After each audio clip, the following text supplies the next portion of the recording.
You're talking hoops now. Sixers sitting pretty this morning, just a half a game behind the Nets. They'll be even prettier come Saturday when they get Joel Embiid back. The former frontrunner for MVP expected back after missing 16 games. A lot going on here. We got Chris Broussard with us to help unpack. Start with you, Broussard. Do you think Embiid's return thrusts him right back into that MVP picture? I don't. I don't want to rule it out 100%, but he's missed 16 games in the 40 years that the media has been voting for the award. No one's ever won MVP missing that many games, and that's in 82-game seasons. The most is Allen Iverson with 11 games in an 82-game season. Embiid's missed 16 in 72. And let's not be fooled, because of probably necessary load management going forward, he's going to miss a few more games, even if he stays healthy. So he's probably out of it. Nick brought this up a couple weeks ago, and he was right. This is an odd year. It's going to be an odd year for the MVP winner. If Embiid's out because he missed too many games, LeBron's probably out because he missed too many games. Now James Harden got hurt last night with a hamstring. We'll see how many games he's missed. But obviously, some guys are like Nick, some voters holding Houston against him. So now you start looking at a guy like Chris Paul. I know Nick likes Chris Paul.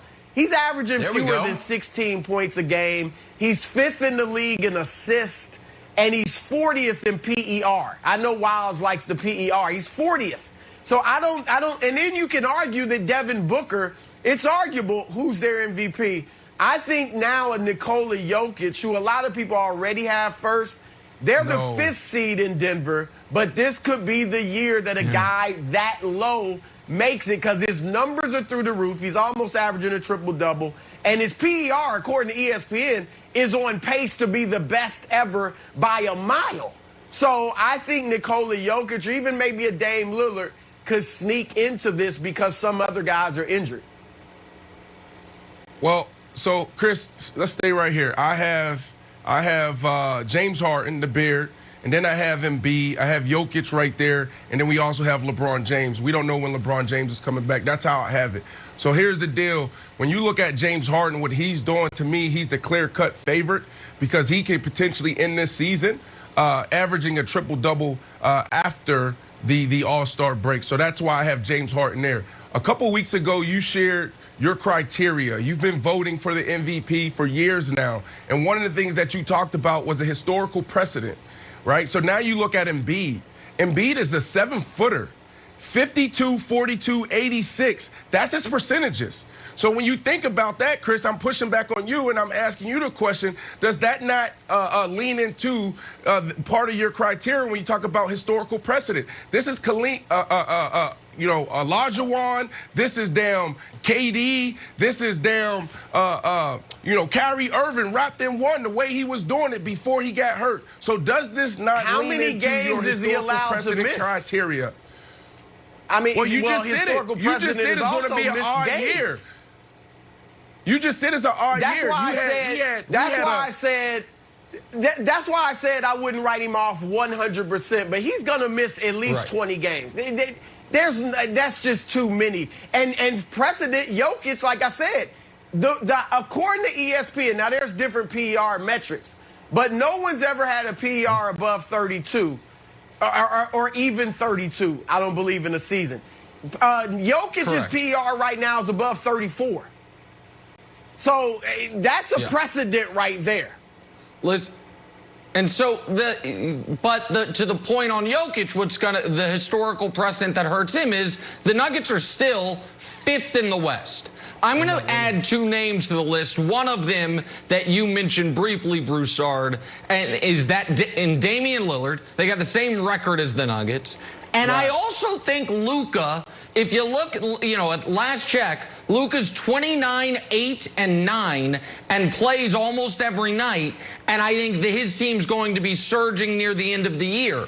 But when Embiid got hurt, I threw him out. And by the way, the day before Embiid got hurt, I had said he had overtaken LeBron as the MVP leader. But I threw him out because it's like, okay, he's going to miss too many games. But no matter who the MVP is, and this is the point I was making a couple weeks ago, and the point that Broussard reiterated, it's going to be something we've never seen before, except for one guy, and I'll tell you who that guy is in a minute, because LeBron's going to miss a bunch of games. Embiid's already missed a bunch of games, so that's the precedent there. Right now, it looks like Jokic and Dame and Luka, their team's not going to be a top 2 or 3 seed, as it always has been since the media's been voting, except for Russell Westbrook's MVP year. Right. And James Harden, we've never had an MVP play for 2 different teams. There's only one guy who it's like, wait, he plays every night, his numbers are unbelievable, the team's a top 3 seed, and it's Giannis. Giannis is the only guy that in a typical season would check every single box. But with Giannis, what is happening is we are holding against him the playoff flameouts and the fact that it's not new. And so Wild's like, I do think that Embiid is still very alive, because I think the Sixers are going to finish with the 1 seed. He didn't miss as much time as I thought he was, and his numbers are going to be out of this world. But it is going to be, can you win MVP playing 52 games out of 72, or is Giannis going to win a 3rd straight? There's going to be 8 guys you can make a legitimate case for. Right. Okay, so I'm going to throw it to Broussard since you've got your vote, Broussard. Let's say the Sixers don't win, right? Let's say the Bucks come in 1st place. Are you going to say, I don't know, I voted for this guy back-to-back years. I don't want to put him in like the Larry Bird category right now, 3 consecutive MVPs. Is that fair to Giannis if he brings the Bucks to the #1 seed? He's playing astronomically well. Everybody else has a shot against him. And his shot is that he played too well the last 2 years. So would you give Giannis your vote if Bucks were #1? It won't be just based on the #1 seed, but he's in the running. I'm not ruling him out. And the thing is, too, Wiles, if you watch him over the last couple weeks, he's had some subpar games, a nice string of subpar games, in fact. Even last night, he was good, but he wasn't fantastic. So, that's working against Giannis, too. But if he gets back to doing what he was doing before, and they win the #1 seed, because of, Nick was right, because of all these strange happenings, he's in the running. There's no doubt. But I think Jokic is ahead of him. I think Jokic right now is the favorite, even though they're the 5 seed. I just want to say one thing to Brandon about Harden. I have never said that Harden is ineligible to win it. My stance on Harden is, because of that, the Houston thing happened this year, and we're talking about value. Right. If it's a 400-meter race, at the 50-meter mark, not only was he behind the leaders, he was actually behind the starting line. He had started from from a deficit.